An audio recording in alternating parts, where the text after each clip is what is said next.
Welcome to the Character Analysis Podcast, where we talk about pop culture, true crime, and human behavior. I'd like to discuss some points that I saw raised in some Idaho 4 related content, whether content on TikTok, content on YouTube, really, a lot of these platforms. And the first point I want to discuss has to do with how we attach narratives to certain aspects of this investigation, to this crime. One of the big ones being Dylan saw an intruder and didn't call 911. That when people say things like this, it's kind of that hindsight bias, where because we know what happened, we look back on what led up to it, or the aftermath, and because of the information that we have, we apply that to our perception of the event. What we know definitively is that Dylan saw a man leave the house at around 4:17-18. That's what we know because of what's stated in the PCA. At 4:17, they hear what sounds like voices or whimpers and a thud. And so because that's sort of a benchmark, they use that, and then we hear the 4:21, the car taking off. So they assume that he leaves sometime in that very small window. All we know is that she saw a man leave. We don't know that she thought he was an intruder.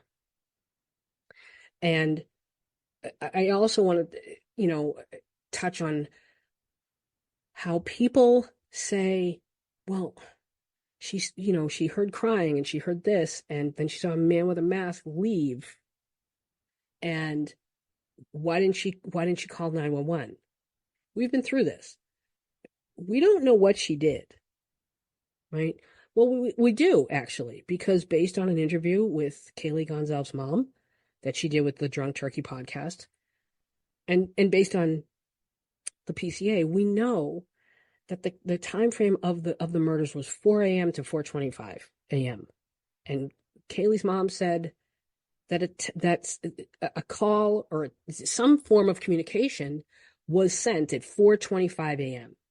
Now, put yourself in the shoes of Dylan. She sees somebody leave, and then a few minutes later, there's communication on their phones that indicate she contacted somebody. And according to Kaylee's mom, it was the other roommates, it was the other housemates. So here she is, she sees somebody leave after hearing noises. Like no one's denying that she heard noises. Maybe and that she heard crying. We know that this is a fact. What we don't know is what she said in that text. What we don't know is, what did she do? Why was she leaving her room? Or she got up, she looked out the door. The fact that she was able to see his eyebrows and what he was wearing, I don't think she was just looking through a crack. I've already talked about this. I think she was well outside the door. Why was she doing that? Could she have been going to check on Xana when he left and she sent a text? Isn't it possible that she sent a text saying, "Who was that?" Or, "Xana, I heard you crying. Are you okay?" And isn't it also possible that she would go to their room? Because all it says is she went in and locked her door. It doesn't say she stayed there. See, again, we attach a narrative, just like we attach a narrative to the whole frozen shock phase. We don't know what she meant by that. People are assuming it means she was terrified. It could just mean that she was startled. And that was just how she said it at the time. The point I'm trying to make is, this narrative that we've attached of, well, she saw an intruder. We don't know that.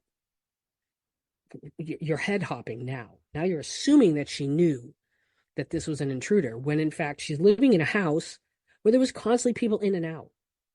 So how would she know that it was an intruder? It was in the like low 20s that night. Why would it strike her as odd that somebody in Idaho would leave a house to go outside in 20 something degree weather with a, let's say, a balaclava on or a ski mask?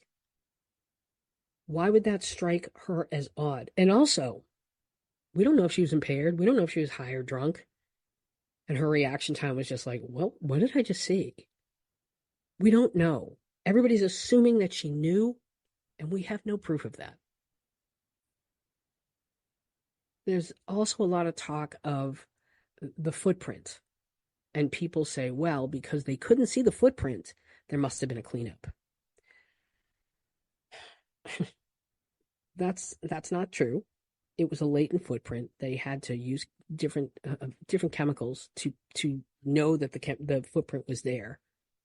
And when they were cleaning out his apartment, there was a photo of a big box of booties. I mean, there's no way he wasn't wearing booties in that house. So that could be why the print was so latent, because he had probably had on a couple layers of those booties. And that's why nothing showed up. That's why it was latent.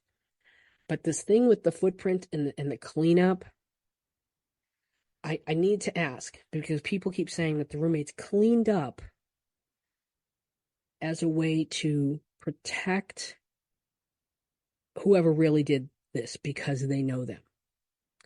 All right, I'll play along. So you're saying that they cleaned the floor, and that by cleaning the floor, that would somehow prevent police from knowing who it was. Because there's a lot more involved with that. Did they also plan on going to all the dead bodies and scraping underneath their nails and looking for any kind of DNA? What about fingerprints? Did they go into the rooms and wipe everything down? Like, these are 20-year-old women, and you think these people know how to clean a crime scene? I've said this so many times. The police would know if somebody cleaned. It would be obvious. They would know. So we really need to ditch this narrative that there was a cleanup.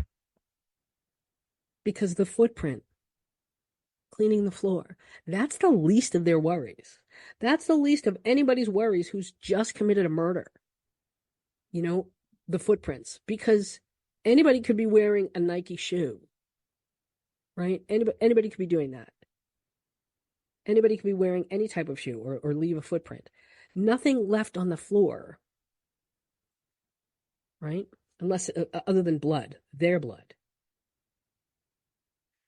would uh, sort of reveal the identity of the murderer. Again, but blood would, but that's probably it. And unless they went into all the rooms and they cleaned everything in there. Cleaning the floor is nothing. It's nothing. So why would they clean the floor and not anything else? And I also want to remind people, because people say, well, Dylan and Bethany didn't know Brian Koberger. So if there's no connection, etc., etc. Here's what we know from Ann Taylor's court document. According to Ann Taylor, there's no connection between Koberger and the victims. We do not know if there is a connection between Koberger and Dylan and Bethany. We don't know if he showed up at that house looking for one of them. We don't know. So we don't know that he didn't know them. He very well might have. And I can't get past this idea that people think that these two young women would intentionally stay in a house knowing that there were four dead, decomposing bodies? Who would do that? The other narrative that I think is, I mean, the best word to use is false, is that the surviving roommates called friends, plural, over to the house. Here's the only thing that we know, and this comes from Kaylee's mom. The next morning, when Dylan and Bethany woke up, at some point, Hunter Johnson, who was Ethan's best friend, was contacted. And he came over to the house and he got Xana's bedroom door open and discovered the bodies. Now, did he bring some with him? Maybe, because again, if nobody knows it's a crime scene, no one's going to know. Like, no one's going to know not to walk in the house. And we also don't know, did he call somebody? Like, hey, have you seen Ethan? I just got a call from Dylan and whatever, and I'm going over to the house. We don't know that they called multiple people. We know that multiple people were there when law enforcement got there, but that's all we know. We don't know who called them because the roommates could have been making the rounds of phone calls. Maybe they went up to Kaylee and Maddie's room and they were like, Kaylee's not in her room, and you know, I don't know. I can't get into Maddie's room and nobody's answering. And maybe they were making calls saying, hey, have you guys seen them? Like, I don't know where we can't get in touch with them. And I'm kind of worried because, of XYZ of what happened last night. And so people, maybe because they live so close and it's a close knit community, so maybe their friends just kind of came over on their own or they were invited. But again, if you don't know a crime occurred, you don't know that it's a crime scene.